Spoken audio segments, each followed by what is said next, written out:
Mount Etna is an active stratovolcano on the east coast of Sicily, Italy, in the province of Catania, between Messina and Catania. It lies above the convergent plate margin between the African plate and the Eurasian plate. It is the tallest active volcano in Europe, currently 3,329 meters high, though this varies with summit eruptions. It is the highest mountain in Italy south of the Alps.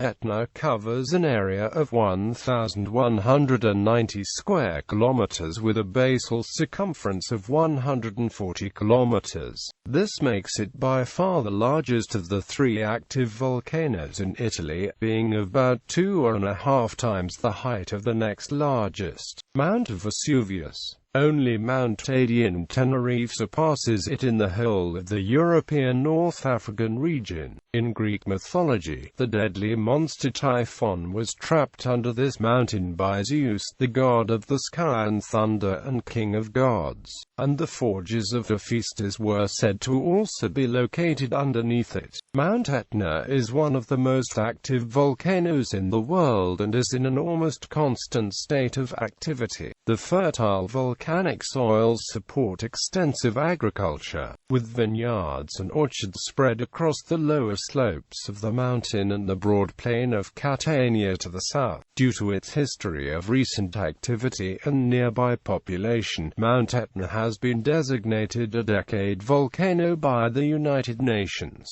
In June 2013, it was added to the list of UNESCO World Heritage Sites. Etymology. According to Adrian Room's book Place Names of the World, the name Etna originated from the Phoenician word etuna, meaning furnace or chimney. He dismisses the hypothesis that Etna is from the Greek alpha theta omega, meaning I burn, through an iotasis pronunciation. In classical Greek, it is called Alpha Tanuata, a name given also to Catania and the city originally known as Anessa, and in Latin it is called Etna. In Arabic, it was called Jabal al-Nar. It is also known as Mungabedu in Sicilian and Montebello or Montebello in Italian. The term is not in common use today, although some older people still call it this. According to another hypothesis, the term Montebello comes from the Latin Mulciber, one of the Latin names of the god Vulcan. The people of the Etna sometimes use the jargon term a montagna, simply the mountain par excellence. Nowadays, the term Montebello indicates the mountain's top area of the two central craters, encompassing also the craters in the southeast and the northeast of the volcanic cone. History of volcanic eruptions. Geological history. Volcanic activity first took place at Etna about 500,000 years ago, with eruptions occurring beneath the sea off the ancient coastline of Sicily. About 300,000 years ago, volcanism began occurring to the southwest of the summit then, before activity moved towards the present center 170,000 years ago. Eruptions at this time built up the first major volcanic edifice,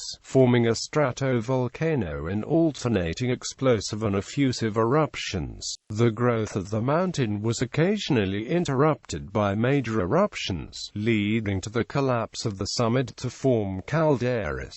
From about 35,000 to 15,000 years ago, Etna experienced some highly explosive eruptions, generating large pyroclastic flows, which left extensive ignimbrite deposits.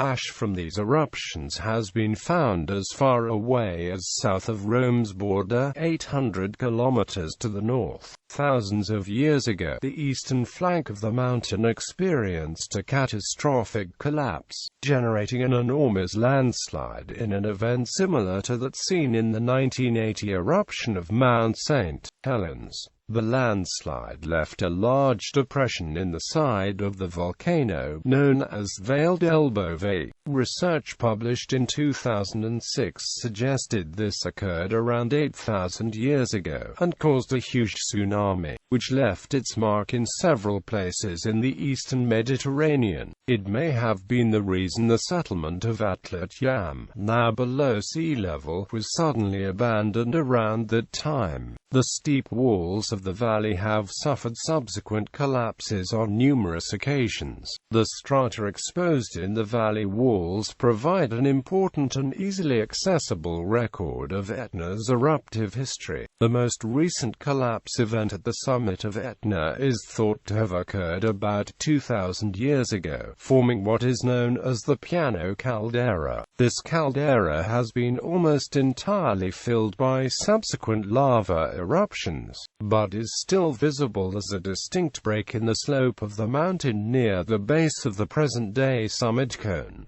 Eruptions. Historical eruptions. Eruptions of Etna follow a variety of patterns. Most occur at the summit, where there are currently 5 distinct craters: the northeast crater, the Eurasian, the Bocca Nuova, and the southeast crater complex. Other eruptions occur on the flanks, which have more than 300 vents ranging in size from small holes in the ground to large craters hundreds of meters across. Summit eruptions can be highly explosive and spectacular, but rarely threaten the inhabited areas around the volcano. In contrast, flank eruptions can occur down to a few hundred meters altitude, close to or even well within the inhabited areas. Numerous villages and small towns lie around or on cones of past flank eruptions. Since the year AD 1600, at least 60 flank eruptions and countless summit eruptions have occurred. Nearly half of these have happened since the start of the 20th century. Since 2000, Etna has had 4 flank eruptions, in 2001, 2002, 2003, 2004, 2005, and 2008-2009. Summit eruptions occurred in 2006, 2007, 2008, January to April 2012, and again in July to October 2012. The first known record of eruption at Etna is that of Diodorus Siculus. The Roman poet Virgil gave what was probably a first-hand description of an eruption in the Aeneid. In 396 BC, an eruption of Etna reportedly thwarted the Carthaginians in their attempt to advance on Syracuse during the Second Sicilian War. A particularly violent explosive summit eruption occurred in 122 BC, and caused heavy tephra falls to the southeast, including the town of Catania, where many roofs collapsed. To help with reconstruction after the devastating effects of the eruption, the Roman government exempted the population of Catania from paying taxes for 10 years. During the first 1,500 years AD, many eruptions have gone unreported. Among the more significant are an eruption in about 1030 AD near Monte Alige on the lower southeast flank, which produced a lava flow that traveled about 10 kilometers, reaching the sea north of Assyria. The villages of Santa Tecla and Stazo are built on the broad delta built by this lava flow into the sea. An eruption in about 1160, from a fissure at only 350 to 450 meters elevation on the south-southeast flank near the village of Mascalucia, whose lava flow reached the sea just to the north of Catania, in the area now occupied by the portion of the city named Oganina. Etna's most destructive eruption since 122 BC started on the 11th of March 1669 and produced lava flows that destroyed at least 10 villages on its southern flank before reaching the city walls of the town of Catania 5 weeks later. On the 15th of April, The lava was largely diverted by these walls into the sea to the south of the city, filling the harbor of Catania. A small portion of lava eventually broke through a fragile section of the city walls on the western side of Catania and destroyed a few buildings, before stopping in the rear of the Benedictine monastery, without reaching the center of the town. Contrary to widespread reports of up to 15,000 human fatalities caused by the lava, contemporaneous accounts written both in Italian and English mention no deaths related to the 1669 eruption, so it can be safely assumed that the enormous number of fatalities often picked up also by the news media must be a confusion with the earthquake that devastated southeast Sicily 24 years later. In 1693, a study on the damage and fatalities caused by eruptions of Etna in historical times reveals that only 77 human deaths are attributable, with certainty, to eruptions of Etna. Most recently in 1987, when 2 tourists were killed by a sudden explosion near the summit. Recent eruptions: a large lava flow from an eruption in 1928 led to the destruction of a population center for the first time since the 1669 eruption. The eruption started high on Etna's northeast flank on November 2. Then new eruptive fissures opened at decreasing elevations down the flank of the volcano. The third and most vigorous of these fissures opened late on the 4th of November at an unusually low elevation, approximately 1,200 meters above sea level, in a zone known as Ripe dell'Naca. The village of Mascali, lying downslope of the Ripe dell'Naca, was almost completely destroyed in 2 days. Only a church and a few surrounding buildings survived in the north part of the village, called Sant'Antonino or Belcortia. During the last days of the eruption, the flow interrupted the Messina-Catania railway line and destroyed the train station of Mascali. The event was used by Benito Mussolini's fascist regime for propaganda purposes, with the evacuation aid and rebuilding operations being presented as models of fascist planning. Mascali was rebuilt on a new site, and its church contains the Italian fascist symbol of the torch, placed above the statue of Jesus Christ. In early November 2008, the town of Mascali commemorated the 80th anniversary of the eruption and destruction of the village with a number of public events where eyewitnesses shared the memories of the eruption. Other major 20th-century eruptions occurred in 1949, 1971, 1981, 1983 and 1991 to 1993.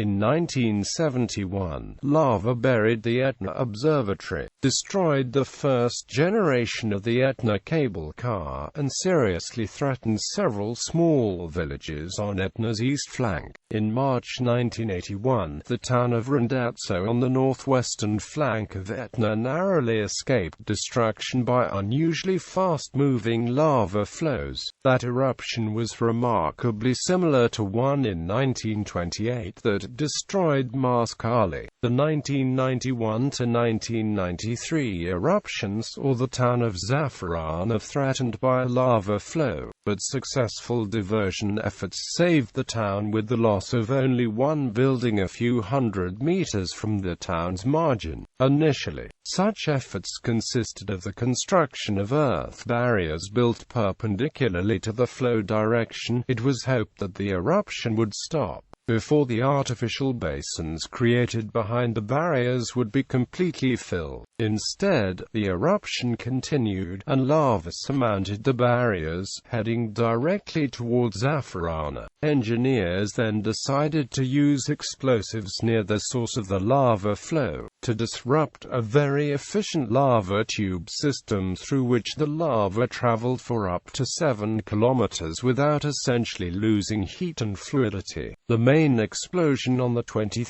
May 1992 destroyed the tube and forced the lava into a new artificial channel, far from Zaffarana, and it would have taken months to re-establish a long lava tube. Shortly after the blasting, the rate of lava emission dropped, and during the remainder of the eruption the lava never advanced close to the town again. Following 6 years of unusually intense activity at the four summit craters of Etna, the volcano produced its first flank eruption since 1991 to 1993 in July-August 2001.